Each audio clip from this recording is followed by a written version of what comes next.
Merci de me retrouver sur Télécréole et sur Créole FM en simultané. Voici les informations principales à La Réunion et dans l'océan Indien. Nous sommes le mardi 29 juillet. La filière canne est aujourd'hui encore à la une à l'issue de la rencontre entre le préfet de la Réunion Jean-Luc Marx et le leader de la CGPER Jean-Yves Minacci. Après le blocage des usines du Gol et de Bois-Rouge en plein début de la campagne sucrière, le mouvement a été levé en effet sur demande du préfet. Il a donc reçu les doléances des planteurs qui sont d'abord des garanties sur des aides européennes après la suppression des quotas sucriers prévus pour 2017, mais aussi obtenir une garantie pour la convention canne qui arrive à échéance à la mi-2015. Au final, d'ici la fin de cette année, un avenant sera apporté à la convention canne dont les modalités seront en discussion dès ce 6 août, date de la prochaine réunion du comité paritaire interprofessionnel de la canne et du sucre. Le leader syndical, lui, se dit satisfait de l'évolution de ces dossiers et reconnaît l'engagement du préfet pour la filière agricole. Social à présent, le 25 juillet dernier, le comité d'entreprise de la direction de la CILAM devait apaiser le mouvement des employés grévistes du mois dernier. Et aujourd'hui, nouvelle annonce de l'Union régionale qui indique par communiqué la déception des salariés. En effet, Pascal Waro, secrétaire général de l'Union régionale, explique juger les propositions de la direction insuffisantes au vu des résultats de l'entreprise et du niveau actuel des salaires. 250 € de primes pour les salariés du pôle alimentaire de plus de 6 mois d'ancienneté, mais aussi un montant des primes pour les médaillés du travail, 100 € récompensant selon le secrétaire général 20 ans de service. Quelques points de revendication auxquels s'ajoutent les poursuites en justice pour 2 représentants syndicaux, comme le précise le communiqué signé de Pascal Waro.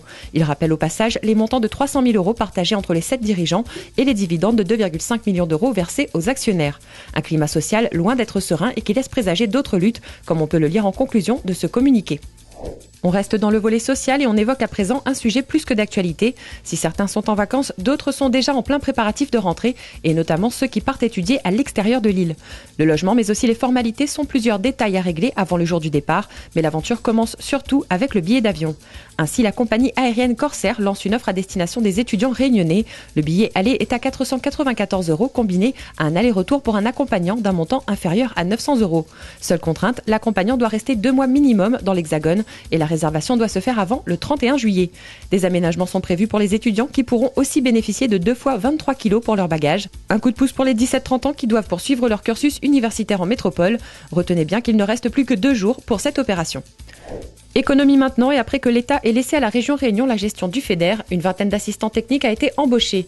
Leur mission sera d'assurer le suivi des fonds européens d'un montant de 1,39 milliard d'euros, et ce sur la transition entre les périodes 2007-2013 et 2014-2020.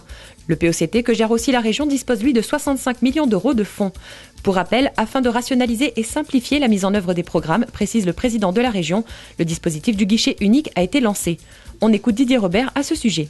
Changement dans l'organisation, puisque depuis le 27 janvier 2014, nous avons souhaité à la région devenir autorité de gestion. C'est-à-dire que nous portons à la région Réunion le projet de territoire, et c'est notre projet de territoire aujourd'hui qui a été validé finalement par les instances européennes, donc ce qui marque un tournant fondamental par rapport aux périodes précédentes.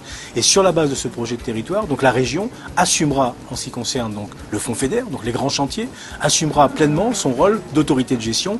Et nous avons souhaité pour cela, pour être le plus clair possible, le plus transparent possible vis-à-vis des différents acteurs publics et acteurs privés, les entreprises qui sont concernées, la mise en place d'un guichet unique qui fait que sur la base de ce guichet unique, toutes les entreprises et tous les acteurs publics sauront donc de manière très claire vers qui se tourner, vers qui s'adresser pour pouvoir instruire un dossier pour lequel ils pourront bénéficier à terme d'une subvention et d'une aide européenne. Toute une organisation revue par thématique, qu'elle soit touristique, énergétique ou numérique, et qui sera donc gérée par la région, cependant soumise à l'autorité de certification de la Direction générale des finances publiques.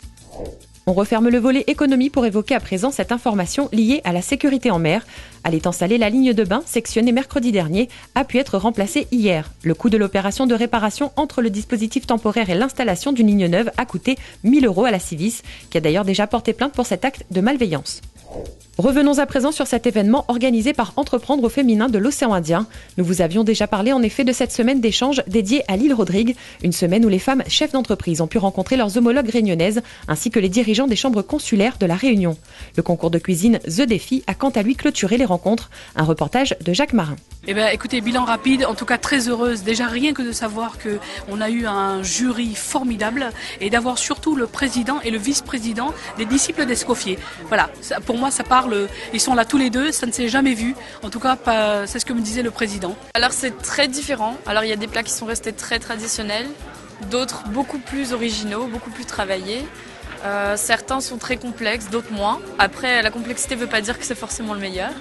Donc de belles choses et on retrouve une identité qui se ressemble quand même entre les deux îles. C'est une expérience très agréable. J'ai pu rencontrer des femmes qui ne sont pas forcément du métier mais qui ont pris plaisir à cuisiner. C'était assez sympathique. On sentait bien cet amour de cuisiner, de bien faire. C'est vraiment le but, le cœur de notre métier à nous. Le plaisir de faire plaisir en tout cas. Et là, ça s'est bien ressenti ce matin. Mais écoutez, on a eu un bon niveau professionnel, un bon niveau technique, avec des différences quand même dans la finition du plat. Beaucoup d'épices, beaucoup de goût sur les binômes Rodriguez. Par contre, sur les binômes réunionnais, beaucoup plus de travail, beaucoup plus de technique sur la préparation des légumes. Mais dans l'ensemble, on peut dire très satisfaisant. Société à présent et pendant les vacances de cette année, les familles défavorisées bénéficient de l'aide d'associations pour partir en vacances. Et c'est désormais aussi avec l'aide conjointe de la CAF et de la ville de Saint-Paul qu'un centre de vacances s'ouvre à l'Ermitage. Une convention voulue dans le but de mettre en œuvre des actions de soutien à la parentalité, et ce pour que les enfants des familles défavorisées puissent avoir des possibilités de loisirs. Pendant les vacances scolaires, sachez que le centre accueille 36 enfants et le week-end, les parents peuvent aussi être reçus sur le site. Enfin, la CAF évoque la création d'une classe de mère l'année prochaine sur le site de l'Ermitage et actuellement, elle propose aussi le BAFA pour les futurs animateurs de centres aérés. Événement à présent et populaire avec les Jeux des villages qui reprennent. Saint-Joseph a clôturé les siens le 26 juillet dernier, une 14e édition pour cette commune qui a vu une nouvelle fois le quartier Ville-Piton-Cité victorieux. La rencontre sportive a eu lieu au gymnase Henri Kanowski avec roue de hamster géante, toboggan Titanic ou encore parcours du combattant. De nombreuses activités ont animé ces journées placées sous le signe du fair play. Voilà pour Saint-Joseph et non loin à la Petite Île et jusqu'au 2 août prochain, on rempile donc pour une 16e édition inspirée directement des intervilles. 500 candidats répartis en équipes de chaque quartier s'affrontent sur des épreuves sportives au gymnase. Événement toujours et on parle maintenant d'une action culturelle et populaire à Saint-Leu, le Orange Ciné-Tour. La journée était consacrée à une exposition de voitures de sport, un rendez-vous pour passionnés de belle mécanique qu'a salué le maire de la commune saint-leusienne, Thierry Robert. On l'écoute au micro de Willy Julnon. Orange Réunion et la mairie de Saint-Leu, on a réussi quelque chose de populaire. Et on l'a bien remarqué, Nana Bantimarmaï, les dames, les maris, tout le monde est là. Et je pense que c'est un moment agréable pour pendant les vacances, peut-être à recommencer, sous une autre forme peut-être, mais en tout cas ça plaît à la population. Donc là on a amené une Nissan Skyline GT-R 33, une Evo 8, des Civic, des championnes du circuit Félix Guichard et la Mégane RS préparée par un de nos partenaires Optimum Motorsport. On est passionné et on essaye d'emmener le mouvement dans un côté positif, dans un mouvement positif. La journée de ce ciné-tour s'est achevée sur la diffusion en soirée et en plein air d'un film où les courses de voitures ont été prédominantes. Des images et des propos recueillis par Willy Julnon, là encore. Alors aujourd'hui c'est l'Orange Ciné-Tour, c'était une grande première à La Réunion. Donc Orange et le cinéma c'est une grande histoire et nous avons souhaité avec les équipes de la communication créer un événement ouvert à tous. Et cette première on a décidé de le faire ici à Saint-Leu, dans ce magnifique endroit qui est la Ravine, qui se prête très bien à des événements de cette nature et qui nous permet d'accueillir ce soir plus de 3000 personnes. Étant donné le succès que vous pouvez constater derrière moi, Orange va bien sûr continuer l'aventure, continuer le film et nous avons hâte de proposer à l'ensemble de la population sur les différentes villes de La Réunion un événement de même nature. Culture à présent et on parle là d'un jeune chanteur local déjà connu au niveau national. Michael Pouvin, découvert aux radiocrochets locaux et nationaux, ne s'arrête pas d'évoluer.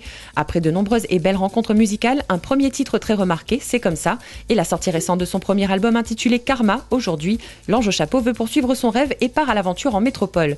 Pour ses au revoir à La Réunion, il se produira encore une fois dans le sud, son berceau, le 14 août. Dans la zone océan Indien, les Comores, tout d'abord, viennent de recevoir 20 tonnes de semences de pommes de terre en provenance des Pays-Bas. Une commande passée par la Fédération nationale des agriculteurs des Comores, et ce pour un coût de 8 millions de francs comoriens, soit 16 272 €.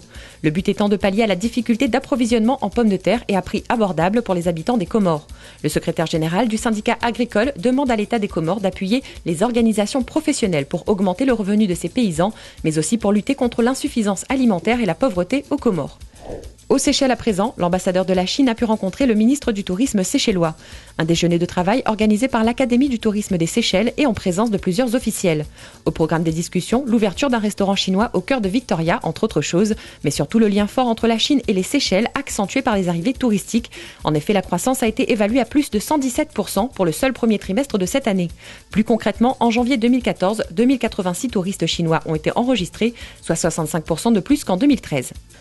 Direction Madagascar à présent, qui vient d'être informé du versement prochain du 11e fonds de développement, dont le montant s'élève à un total de 455 millions d'euros.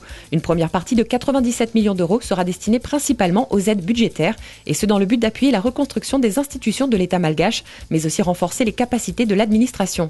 Ce 11e fonds européen servira aussi au développement rural, au renforcement des institutions judiciaires, à la réhabilitation des infrastructures, et donc relanceront la création d'emplois et les actions sociales. Et on termine cette édition à l'île Maurice, où un séisme de magnitude 4,9 sur l'échelle de Richter s'est produit hier à la mi-journée. L'épicentre se situerait à une dizaine de kilomètres sous l'océan, à 1012 km de la ville de Flac sur l'île Maurice et à 445 km du nord-est de Port-Maturin sur l'île Rodrigue.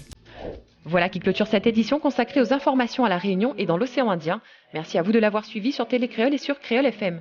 Je vous invite à nous envoyer vos photos et vos vidéos d'événements marquants pour nous faire vivre votre actualité. Bonne suite de programme à tous. Aujourd'hui, je vous laisse sur les images d'une séance de pole dance à la Plaine des Sables.